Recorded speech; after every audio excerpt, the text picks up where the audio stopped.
Smith and Ivy had been married for some time, long enough to learn each other's habits and short enough to still smile at the little things.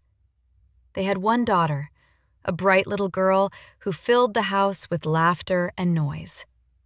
From the outside, their home looked peaceful, warm, and full of love. Smith worked during the day, and Ivy managed both her job and the home.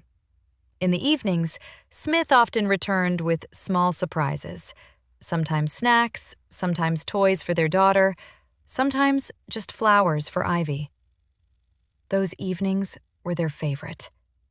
They would eat together, laugh over silly movies, and fall asleep as a family, believing life would always be this way.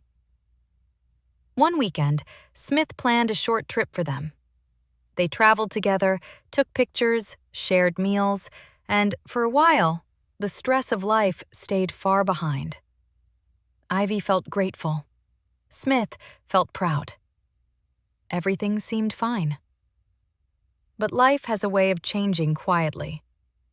Over time, small misunderstandings began to appear. Nothing big, just tired words, late replies, unspoken frustrations. Smith noticed it. Ivy felt it too, though neither of them said much.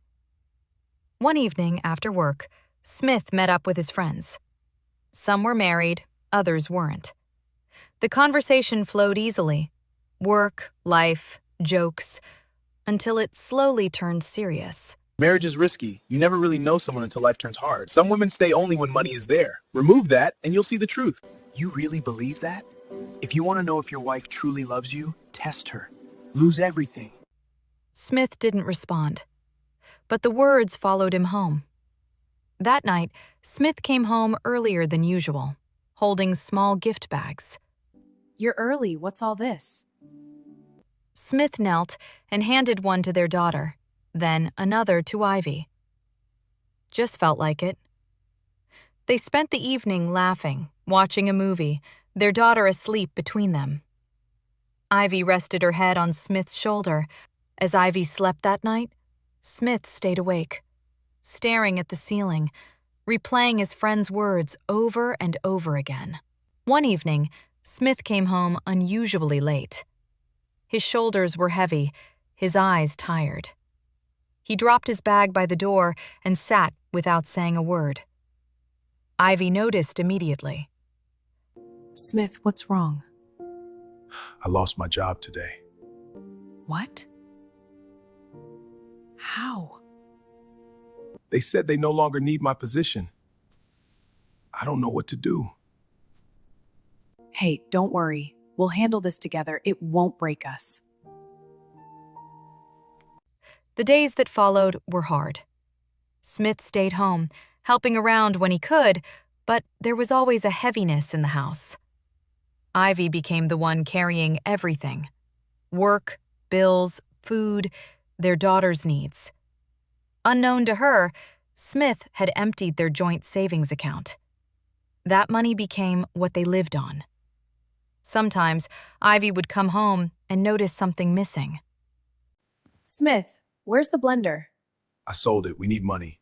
You sold it? I'm sorry. We might have to sell the car. The car? Smith, that's how I go to work. I'm just trying to help. She said nothing, but the weight in her chest grew heavier. One night, Ivy cooked after a long day. She placed the plate in front of Smith and waited. He tasted it and frowned. This doesn't taste good. Okay, I'll try better tomorrow. She went to bed that night, staring at the ceiling, wondering when life had become so hard. Ivy had been talking to her best friend for weeks, but one day, everything poured out. I'm tired. I do everything. He's always home, always unhappy. 2 months already, Ivy. No job, no effort, and now he complains about food? He says he's searching. Be careful. This is how laziness starts. If he's stressing you now, what about the future? Sometimes love isn't enough. Think about divorce before you lose yourself. That night, Ivy sat alone on the couch long after Smith and their daughter had slept. Her thoughts raced. Days later, Ivy made a painful decision. She went through the process quietly. Papers were signed, everything was ready. She planned to give them to Smith that evening. When Ivy opened the door that night, the house looked different. Lights were on. Flowers covered the room. Candles glowed softly.